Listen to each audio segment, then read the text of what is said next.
ஜனவரி மாதம் நடக்கும் பொங்கல் பண்டிகை விழாவில் பிரதமர் மோடி பங்கேற்க உள்ளதாக தகவல் வெளியாகி உள்ளது.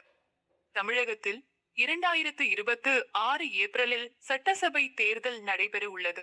தேர்தலை எதிர்கொள்வதற்கான பணிகளை பிரதான அரசியல் கட்சிகள் துவக்கி உள்ளன. தி.மு.க. கூட்டணியில் புதிய கட்சிகளை இணைப்பதற்கான பேச்சு நடந்து வருகிறது.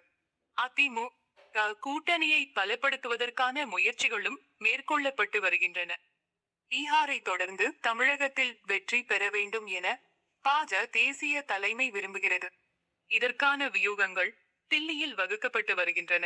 அதன்படி தமிழகத்தில் அதிருப்தியில் உள்ள விவசாய சங்கங்கள், தொழிலாளர் அமைப்புகள் மற்றும் வியாபாரிகள் உள்ளிட்டோரை அணி திரட்டும் முயற்சிகள் நடந்து வருகின்றன. இந்நிலையில் விவசாயத்தை மட்டுமே பிரதான தொழிலாக கொண்ட டெல்டா மாவட்டமான தஞ்சாவூரில் நடக்க உள்ள பொங்கல் பண்டிகை கொண்டாட்டத்தில் பங்கேற்க பிரதமர் மோடி அடுத்த மாதம் 3 நாள் பயணமாக தமிழகம் வர உள்ளதாக தகவல் வெளியாகி உள்ளது. இது தொடர்பாக விவசாய சங்க நிர்வாகிகள் சிலரை தில்லிக்கு அழைத்து மத்திய உள்துறை அமைச்சர் அமித் ஷா ஆலோசனை நடத்தியுள்ளார்.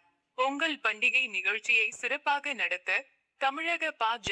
தலைமைக்கு தேசிய தலைமை அறிவுறுத்தியுள்ளதாகவும் கூறப்படுகிறது.